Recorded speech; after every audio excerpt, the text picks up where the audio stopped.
Hey, hi, hello guys, welcome back to Code with Nani channel. So today we're gonna discuss lead code problem of the day, partition array according to the given pivot element. So you are given zero based index, array nums and integer pivot. So we need to rearrange the nums such that it follows the criteria, which means like every element less than pivot appears before and every element greater than pivot element appears next. So the relative order of the element less than pivot and the greater than pivot is maintained.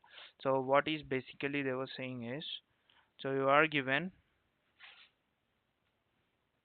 9, 12, 5, 10, 14, 3 and 10, and the given pivot element is 10. Okay, so except the pivot elements, whatever the numbers that are less than pivot element, that should be accommodated here, and less than pivot element here, and whatever the elements that we are moving out of this out of that pivot element, it should be greater than pivot element. So and the relative order should be maintained. Suppose we are taking a 10 as a pivot element. What are the numbers that are less than 10? 9, 5, 3 and 10, right? 9, 5 and 3, and the order should remain same: 9, 5, 3. It shouldn't be like 3, 5, 9 in increasing order and some other order.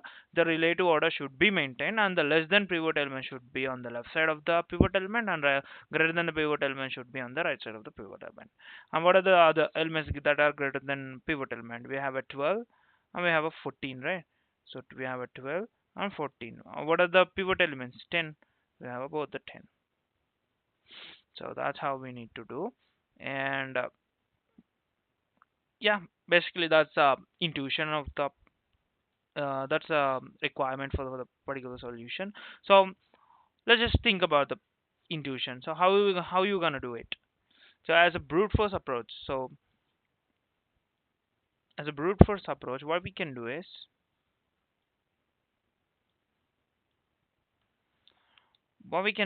we can maintain we can maintain three arrays, which means like left to store all the left side elements, right side element, and equal elements. So these all the vectors. So whatever the numbers that are less than pivot element, that will be stored by this left, less than pivot.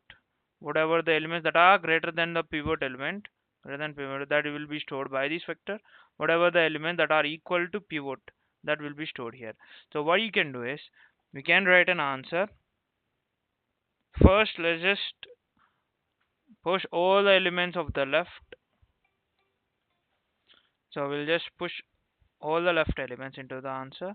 Then what we need to push? We need to push the equal elements which are equal to the pivot. Push all the equal elements, and then we'll just push all the right elements. So this can give you a time complexity of O of n solution because we are only traversing a single time, and the space complexity will be of O of n. Even though we have a three arrays, three vectors, it is n plus n, which is 3n. We are only taking care of the polynomial, so it will be of O of n. So time and space is O of n complexity. This doesn't give you a really, it can be a accepted solution, but we only focus on the optimized solution. So how do we going to do that? So what is the real intuition of this? So let's just take the let's just take this array as an example. So 9, 5, 3.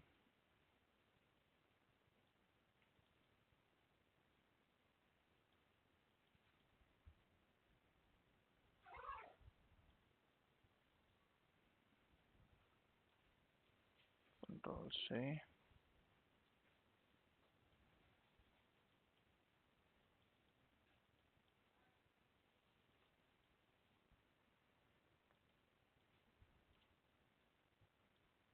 Let's just paste that example.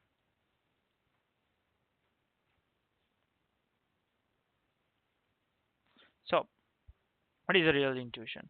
What we can do is, let's just say we have an answer vector. So same number of spaces as we have at the nums. So here it will be the left, here it will be the right. Okay. So what we do is we'll just iterate from what the real intuition is we are using a two pointer approach because as we can see what in the end what we're going to do is left side of the pivot element should be less than pivot and it should be a greater than pivot. So if you carefully observe a scenario, so it gets you into mind that we can use a two pointer approach. Whether if the element is less than the left side array, then we'll push it into the left side of that answer vector. If the right side pointer element is greater than pivot, then we'll print it in the right side part of the array. So if I'll just dry run the solution, then you will get clarity about the solution. So suppose here it is the I. Okay, now here it is the I, here it is the j. As you can see, let's just what we are doing is left side it should be less than pivot element. Check whether 9 is less than pivot element or not. Pivot is equal to 10. Check 9 is less than pivot. Yes, it is. 9 is less than pivot element. So we'll just try print 9 here, and then left is incremented to here left. And in the same way, check whether right side is a greater than pivot element or not. No, it is not greater than pivot element. Now the j becomes here. Okay. Now the I becomes here.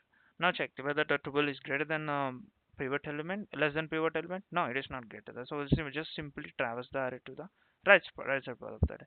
In the same way, just check on the right side of part of the array as it is a greater than pivot element or not.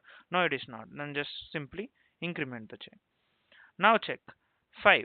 It is a less than a pivot element. So simply put on the left side part of the array and just check 14 is greater than pivot element or not, because we are just focusing on the right side pointer. Yes, it is. 14 is greater than the pivot element. Just print 14 here and just move your j point. Check. Now I also increment. Now check 10 is less than a pivot element. No, it is not. It is equal to the pivot element. And check for the right pointer as well. No, it is not greater than the right side pivot element. Now simply just increment your right side. I pointed to here, j pointed to here. Now check. What does I pointer do? I pointer do, it will check if it is a less than pivot element or not. Check. 14 is not a less than pivot element, so just simply increment it. And we check 5. What is this j pointer does? J pointer does it is greater than pivot element or not? No, it is not. So just simply decrement the pointer. Now 12 and 3. 3 is less than pivot element, so simply put the 3 here. And if you take the case 12, right now right is here. Yeah, 12 it is greater than a pivot element. Just simply put the 12 here. So and this increment the I, increment the j. Now 10 is a pivot element and 9 is already printed, and even though if it is not, then still it is not greater than pivot element, so we don't consider the 9.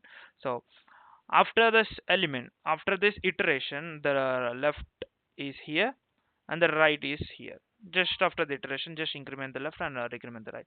So what are these spaces? These spaces are the ones that are equal to the pivot element. So just run a loop from left to right and put the pivot element in these spaces. So that's the real intuition of this problem. Let's just jump into the code so I'll get clear picture about the solution.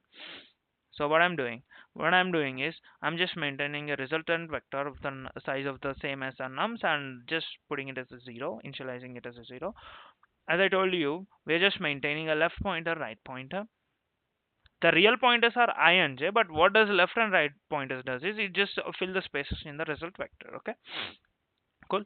So just initializing I as 0 and j as a nums dot size -1 and just incrementing the I until it reaches the n. So on each iteration we are incrementing I and decrementing the j. So if nums of I is less than pivot element, as the left side part is less than pivot element, what we are doing is we are just pushing that element into the resultant array on the left side. And if the nums of j is greater than pivot element, we're just putting in the right side part of the array. And in the in the same iteration we're just incrementing the left and we're decrementing the right. After the iteration, if the still spaces are left, what does it mean? So it is equal to the those spaces are can be accommodated by the pivot element, right? So for that sake we are just running a while loop from left to right and just putting that spaces with the pivot element, and in the end we're just returning the result vector. Let's just run the code. Just submit the code. Hola, it's submitted. And that's it for the today video, guys. So if you like my explanation, do like the video, subscribe to my channel and hit that bell icon so you never miss any notification from my channel. And that's it for the today video, guys. See you tomorrow. Tata, bye bye.